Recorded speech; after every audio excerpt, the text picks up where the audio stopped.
কবিতা পাঠের সময়ে গতকাল দুনিয়া জোড়া এন্ট্রপির খেলা এই কয়েকটি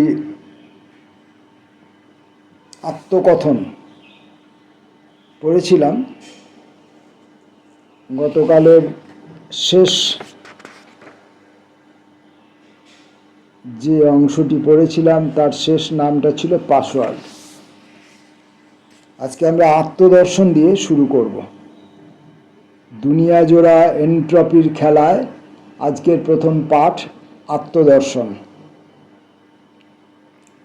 আগের দিন বলেছি দুনিয়া জোড়া এন্ট্রপির খেলা এই ছোট্ট চটি সংকলনটি প্রকাশ করেছেন আমাদের দুর্গাপুরের জনপ্রিয় ব্যক্তি জয়ন্ত দত্ত তার স্বপ্নের করিডোর পত্রিকার পক্ষ থেকে।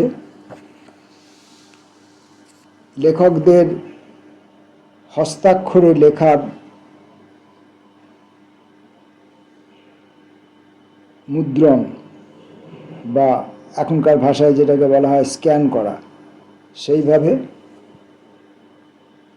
একটি প্রকাশিত পুস্তিকা আত্মদর্শন। পিছনের দিকে হাঁটছিলাম, হাঁটতে হাঁটতে পিছিয়ে গেলাম 1925-এ। দেখা হলো একটি লোকের সঙ্গে। তখন তার আনুমানিক বয়স 80। অবস্থাপন্ন লোক, যা খুশি যতটা খুশি কিনতে পারেন, দখলও করতে পারেন কথায় কথায়, হাতের লাঠি পুঁতে দিলেই। 3 স্ত্রী, 10 সন্তান, অসংখ্য এবং ইত্যাদি। লোকটা লাল চোখে আমার দিকে তাকালেন, যেন আমার দারিদ্র্য দেখে খুব ক্ষুব্ধ হলেন। বললেন, আত্মপরিচয় ভুলে যেও না, সেটা কাপুরুষতা। এদিকে পুরুষ হবার বাসনা আমার কোনো কালেই নেই। ধাঁধা। ট্যারো কার্ড রিডাররা বলছে সে তোমার দরজায় অপেক্ষা করছে।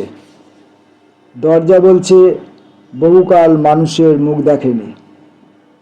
একটা ফুলের গাছ, নাম, ঠিকানা, পরিচয় কিছুই সংগ্রহ করিনি, আপ্যায়ন করেছি।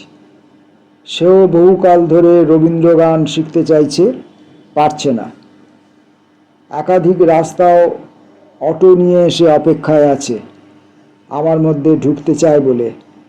যে আমাকে খুন করবে সে আসতে দেরি করায় শুভক্ষণও দাঁড়িয়ে আছে সময়ের আড়ালে। দরজা তাকেও আশ্বস্ত করতে পারেনি। বিরহ। একটা চেয়ার, একটা টেবিল, আর তার উপর 1 গ্লাস বিশুদ্ধ জল তার জন্য অপেক্ষায় ছিল। এবছর অঘ্রাণ মাসে প্রচুর বিয়ের তারিখ ছিল। কত জানা চেনা, কত চেনা জানাকে, কত অজানা অচেনা, কত অচেনা অজানাকে একে অপরে হরণ করল। কেবল এই চেয়ার টেবিলে কেউ এলো না, জলটুকু খেলো না। নিয়ান্ডারথালরা ছাড়াও হোমো ইরেকটাস কিংবা হোমো ডেনিসোভারাও এরকম অভিজ্ঞতার অধিকারী ছিল, হোমো সেপিয়েন্সদের মতোই। লয় ও লব্ধ। কেউ কোথাও খুব কষ্টে আছে, যন্ত্রণায় আছে। জল, বাতাস, আলো প্রত্যেকেই টের পাচ্ছে আমাকে স্পর্শ করে, অনুভব করছে তার জ্বালা। দুনিয়া জোড়া এন্ট্রপির খেলায় নটরাজের ধ্বংসলীলা। সমস্ত ভালোবাসার উপর লক্ষ লক্ষ মিনি রোবোটিক ঘাতক হয়ে অবিরাম জিঘাংসায় রত। কেউ কোথাও খুব কষ্টে আছে, আমি তার জন্য 2 লাইন চিঠি লিখব। সে চিঠির রানার হবে কাপাস তুলোর বীজ। অপহরণ। আমি যখন মাটির উপর দিয়ে হাঁটি, মাটি তখন কৃতজ্ঞতাবশত আমাকে গোছা গোছা করে কবিতা দেয়। আমার ছোট্ট নুলো অক্ষম হাতে সেসব কবিতা কুড়িয়ে আনতে পারি না। হয়তো এক কুচো নিয়ে আসতে সক্ষম হই, তাতেই আমার গরিব রক্তে অক্সিজেনের মাত্রা যথেষ্ট বেড়ে যায়। গভীর রাতে একজন চোর প্রতিদিন সেই কবিতাগুলো নিয়ে যায় চুপি চুপি। তারপর তার চুল কাটার মেশিনে ফেলে সেগুলোকে কিম্ভূত বানিয়ে নেয়। বেচারা পরাধীন আজ্ঞাবহ আনন্দ বাধ্য হয়ে সেই চোরের বাড়িতেই আত্মগোপন করে। বধি। একটা দীর্ঘ পরিচ্ছন্ন রাস্তা, একটা ঘন সবুজ ও রহস্য ঘন জঙ্গল এবং বেশ খানিকটা সমুদ্র অভিযান আমাকে অনেকটা সেরোটোনিন দিল। তারই চুম্বন সহ উষ্ণতায় আমি তোমাকে প্রচুর পরিমাণে ভালোবেসে ফেললাম। ভালোবাসা কেজো কাজে বাধা দেয়, জয়লাভের জন্য প্রতিযোগিতায় যেতে নিষেধ করে এবং মাংসের দোকানে অঙ্গ বেছে বেছে মাংস কিনতে ঘৃণাবোধ শেখায়। ফলে ভালোবাসার নগর সভ্যতায় হেরে যায়, আর বাণিজ্য কিংবা পেশি ভালোবাসার শিরোপা পায়। একদিন পর্বত ভ্রমণকালে তথাগত আমাকে খানিকটা সেরোটোনিন দিয়েছিলেন।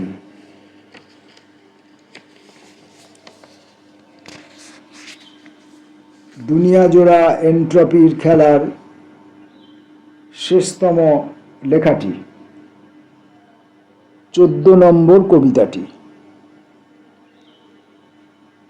ক্ষয় হতে হতে যখন 14 কলায় পৌঁছলাম, 16 কলার জন্য আগ্রহে অধীর ছিল যারা, পূরণ হতে হতে যখন 14 কলায় এসেছি, তাদের সারা শরীরে চুলকানি বেড়ে গেছে। ও আমার রাধা, ও আমার রাধার সাধনা, আমি আজ 14 শাক আহার করে 14 প্রদীপের আলোয় 14 পুরুষের আশীর্বাদ প্রার্থনা করে বাৎসায়নের 64 কলার 14তমটি নিয়ে ফুলমালার মুকুট তৈরির জন্য এই 14তম কবিতাটি লিখতে বসেছি। তুমি যদি সন্তুষ্ট হও তবে আমি 14 পদাবলী রচনায় অগ্রসর হব। পরপর দুটি ভিডিওয়ে দুনিয়া জোড়া এন্ট্রাপির খেলা এই নাম দিয়ে আমি কিছু অসংলগ্ন কথাবার্তা, যা ওই অক্ষরবর্ণ লেখার শিক্ষাটুকু নিয়ে লিখেছিলাম, সেটি আমার পাগল প্রেমিক ভাই জয়ন্ত দত্তের উদ্যোগে আমার নিজের হাতের লেখায় মুদ্রিত হয়েছে এবং সেখান থেকে আমি এই দুটো ভিডিওর মধ্যে পড়লাম।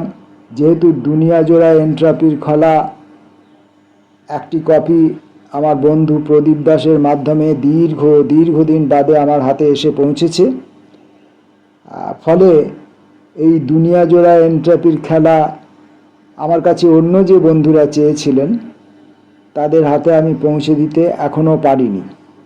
তো জয়ন্ত স্যারের সঙ্গে দেখা হলে আমি যদি তার কাছে এই বইটির, এই তথাকথিত বইটির অতিরিক্ত কপি থাকে, তাহলে তা আমি অর্থমূল্যেই সংগ্রহ করব এবং আমার যে দূরবর্তী বন্ধুরা